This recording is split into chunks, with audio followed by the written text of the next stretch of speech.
మోవాబు దేశంలో దూరంగా రాజు బాలాక్ తన అరమని గోడలపై నిలబడి భయంతో నిండిన కళ్లతో చూస్తున్నాడు.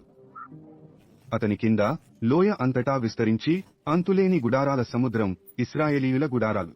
వారు బలమైన దేశాలను నలిపివేసి రాజులను పడగొట్టారు. ఇప్పుడు వారు మోవాబు సరిహద్దులో శిబిరం ఏర్పాటు చేశారు. వారు ముందుకు నడిస్తే ఏమీ వారిని ఆపలేదు. మోవాబు యోధులు బలమైన వారు, కాని ఈ ప్రజల ముందు? ఎవరి దేవుడు సముద్రాన్ని చీల్చి ఐగుప్తును నాశనం చేశాడో ఆ జాతి ముందు ఏ కత్తి, ఏ సైన్యం నిలబడలేదు.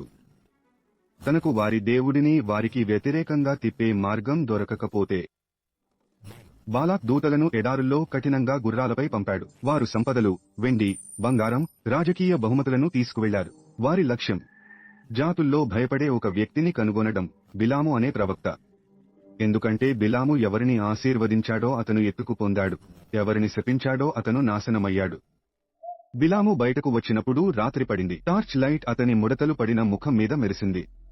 అతని ముందు మోయాబు దూతలు బంగారం వెండితో నిండిన చేతులతో నిలబడి వారి స్వరాలు పట్టుతో మెత్తగా ఉన్నాయి. రాజు బాలాక్ మీకు గొప్ప సంపదను అందిస్తున్నాడు. బిలాం, వచ్చి ఇశ్రాయేలుపై శాపం వేయండి, అతను మీకు అపారమైన బహుమతి ఇస్తాడు. బిలాం వారికి జవాబిచ్చాడు, నేను ప్రభువు ఆజ్ఞాపించినది మాత్రమే మాట్లాడగలను. ఈ రాత్రి ఇక్కడే ఉండండి, ఉదయానికి దేవుడు ఏమి కోరుతున్నాడో చెప్తాను. ఆ రాత్రి బిలాం తన ఇంటిలో పడుకున్నప్పుడు దేవుని సాన్నిధ్యం గాలిని నింపింది.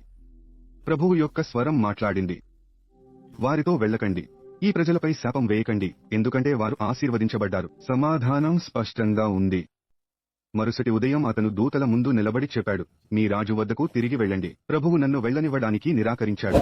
దూతలు బిలాం యొక్క నిరాకరణతో రాజు బాలాక్ వద్దకు తిరిగి వచ్చారు. కాని అతను ఓటమిని అంగీకరించే మనిషి కాదు. అతను ఎక్కువ ర్యాంక్ కలిగిన, ఎక్కువ బహుమతులు కలిగిన మరిన్ని అధికారులను పంపాడు. ఇది ఇక కేవలం అభ్యర్థన మాత్రమే కాదు, అది ఒక రాజు ఆహ్వానం. దూతలు వచ్చి, నీవు నా వద్దకు రావడానికి ఏమీ అడ్డురాకూడదు అని కోరారు. రాజు నిన్ను గొప్పగా బహుమానిస్తాడు, నీ ధరను చెప్పు, అది నీదే అవుతుంది. బిలాము సమాధానమిచ్చాడు, బాలాక్ తన నిండు మహల్లో బంగారాన్ని ఇచ్చినా ప్రభువు ఆజ్ఞించిన దానికి మించి నేను వెళ్లలేను. అయినా ఆ రాత్రి బిలాము మళ్లీ దేవుణ్ణి అడిగాడు. ఈసారి సమాధానం భిన్నంగా ఉంది. వారితో వెళ్ళు, కాని నేను ఇచ్చే మాటలను మాత్రమే మాట్లాడు. అందుకే వేకువకు ముందే బిలాము తన గాడిదకు కళ్లెము వేసి మోవాబు వైపు బయలుదేరాడు. ముందుకు ఎదురుచూసే రహదారి అతని విధేయత కంటే ఎక్కువను పరీక్షిస్తుందని తెలియకుండా. మార్గంలో ఈ వీడియోలు మీకు ఆసక్తికరంగా లేదా ఆనందదాయకంగా అనిపిస్తే దయచేసి సబ్స్క్రైబ్ చేయడాన్ని పరిగణించండి. ఇవి తయారు చేయడానికి చాలా సమయం పడుతుంది మరియు ఇది నిజంగా సహాయపడుతుంది. ఎండమావి పొడి భూమిపై ప్రకాశించింది మరియు ముందుకు ఉన్న రహదారి స్పష్టంగా కనిపించింది. అప్పుడు అకస్మాత్తుగా గాడిద ఆగిపోయింది. బిలాము నుదురు చుట్టుకున్నాడు మరియు లగామును లాగాడు. కదలు, అతను పదునుగా చెప్పాడు, కాని జంతువు నిరాకరించింది, ఎందుకంటే అది బిలాముకు కనిపించని దాన్ని చూసింది. వారి ముందు మానవ కళ్లకు కనిపించని ఒక యోధుడు నిలబడి ఉన్నాడు. ఈ లోకానికి చెందని ఒక సత్వం, ఒక పొడవైన దేవదూత. బిలాము గాడిదను ఒకసారి, రెండుసార్లు, మరోసారి కొట్టాడు. కదు, ఓ మొండి జంతువా అని అతను అరచి మళ్లీ కొట్టడానికి సిద్ధంగా ఉన్నాడు. అప్పుడు అతను మళ్లీ కొట్టడానికి సిద్ధమైనప్పుడు గాడిద అకస్మాత్తుగా మాట్లాడింది, నేను నీకు ఏమి చేశాను?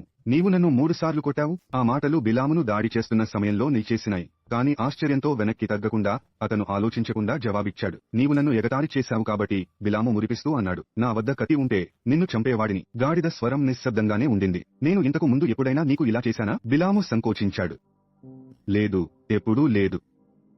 అప్పుడు బిలాము కళ్ళు తెరవబడ్డాయి మరియు అతని ముందు ప్రభువు దూత నిలబడి ఉన్నాడు. కత్తి సిద్ధంగా, భూమిని కూడా వణికించే భయంకరమైన ఉనికితో ప్రకాశిస్తున్నాడు. అతను మోకాళ్లపై పడ్డాడు. అతని గుండె భయంతో బద్దలు కొడుతోంది. దూత అతనితో మాట్లాడాడు, నీవు ఎందుకు నీ గాడిదను 3 సార్లు కొట్టావు? నేను నీ ముందు నిలబడ్డాను ఎందుకంటే నీ మార్గం నాకు ముందు అవివేకంగా ఉంది. నీ గాడిద పక్కకు తిరగకపోతే నేను నిన్ను చంపేవాడిని. మరియు బేలం మరింత తగ్గి నమస్కరించాడు, నేను పాపం చేశాను. నా మార్గం నీకు నచ్చకపోతే నేను తిరిగి వెళ్తాను. కాని దేవదూత యొక్క చూపు మారలేదు. వెళ్ళు, కాని నేను ఇచ్చే మాటలను మాత్రమే నీవు మాట్లాడాలి. బేలం నెమ్మదిగా లేచాడు. అతని అవయవాలు వణుకుతున్నాయి మరియు అతని గర్వం చూర్ణమైంది. మోయాబ్కు వెళ్లే రోడ్డు ముందుకు సాగింది. కాని ఇప్పుడు అతనికి అర్థమైంది. బేలం మోయాబ్లోకి చేరుకున్నాడు. అతని ముందు నగర ద్వారాలు నిలబడి ఉన్నాయి. రాజు బేలక్ యొక్క చిహ్నం ధరించిన ఎత్తైన బ్యానర్లు పక్కన ఉన్నాయి. అప్పుడు ఒక రాజపరివారం బయలుదేరింది.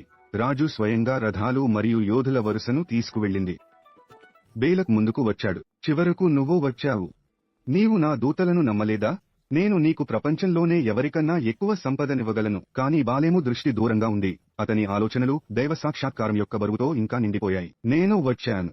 కానీ ఓ రాజా, ఇది తెలుసుకో, నేను ప్రభువు ఆజ్ఞాపించినది మాత్రమే చెప్పగలను. రాజు జవాబిచ్చాడు, అప్పుడు సమయాన్ని వృధా చేయకుండా ఉండండి. రండి, మీరు శపించవలసిన ప్రజలు వేచి ఉన్నారు. రాత్రి పడుతుండగా బాలాక్ బాలేమును ఒక ఉన్నత ప్రదేశమైన బామోత్ బాల్కు తీసుకెళ్లాడు. అది క్రింద విస్తారమైన ఇశ్రాయేలీయ శిబిరాన్ని చూస్తున్న పవిత్ర గుట్ట. పెద్ద రాతి ధూపపాత్రల్లో నిప్పులు మండుతున్నాయి. బలి యొక్క వాసన గాలిలో దట్టంగా వ్యాపించింది. కిందికి చూడు, అక్కడ వారు ఉన్నారు. లెక్కించడానికి చాలా ఎక్కువ మంది ప్రజలు దేశంపై మెడతల వలె గుమిగూడారు. ఇప్పుడు వారిని నా కోసం శపించు. బాలేము ముందుకు అడుగుపెట్టాడు.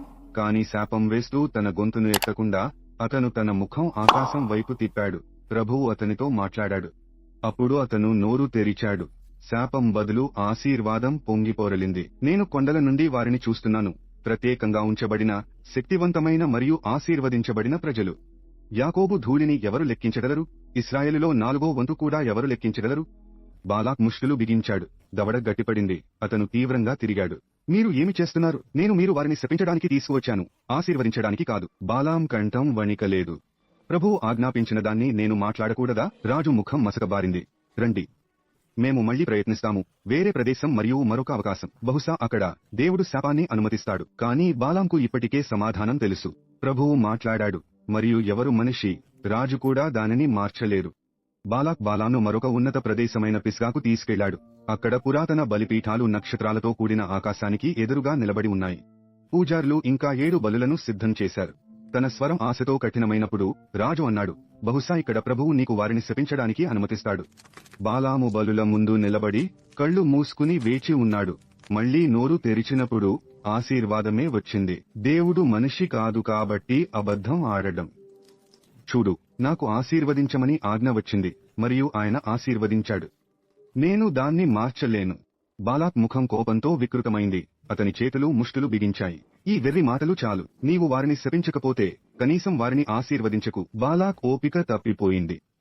అతను బాలాము చేతిని పట్టుకుని అతన్ని మరో ప్రదేశమైన పెయోర్కు లాక్కెళ్లాడు. అది అరణ్యాన్ని చూస్తుంది. అది అతని చివరి ఆశ. ఖచ్చితంగా ఇక్కడ నీవు వారిని శపించగలవు, బాలాక్ పట్టుదలతో అన్నాడు. అతని స్వరం నిరాశ మరియు ఆజ్ఞ యొక్క మిశ్రమం. మళ్లీ బాలాము బలిపీఠాలను సిద్ధం చేశాడు. కాని ఈసారి అతను మునుపటి విధంగా శకునాలు వెతకలేదు. బదులుగా అతను అరణ్యం వైపు కళ్ళు స్థిరపరిచాడు. మరియు అతను ఇశ్రాయేలును చూస్తున్నప్పుడు దేవుని ఆత్మ అతనిపై దిగివచ్చింది. ఎంత అందంగా ఉన్నాయి నీ గుడారాలు, ఓ యాకోబు! నీ నివాసాలు, ఓ ఇశ్రాయేలు! విశాలమైన లోయల వలె, నది ఒడ్డున ఉన్న తోటల వలె. ప్రభువు స్వయంగా వారితో ఉన్నాడు. బాలాక్ వెనక్కి తగ్గి నోరు తెరిచి మూసుకుంటూ నిలబడ్డాడు. మాటలు రాలేదు. అతని కోపం ఇక నిరోధించలేని స్థితికి చేరుకుంది. అతను బాలాం వైపు తిరిగి ద్రోహం గర్జనగా మాట్లాడాడు. చాలు, నా శత్రువులను శపించమని నిన్ను పిలిచాను. 3 సార్లు నీవు వారిని ఆశీర్వదించావు. నేను నిన్ను ధనవంతుడిని చేసి ఉండేవాడిని, కాని ప్రభువు నిన్ను నా బహుమతుల నుండి తటస్థించాడు. బాలాం కుదుటగా నిలబడ్డాడు. నేను చెప్పాను కదా, ప్రభువు వాక్యానికి మించి నేను ఏమీ చేయలేను. అప్పుడు బాలాం దృష్టిని దిగంతం వైపు తిప్పాడు. ఆత్మశక్తితో నిండిన అతను తన జీవితానికి మించిన ప్రవచనాన్ని చివరిసారిగా ప్రకటించాడు.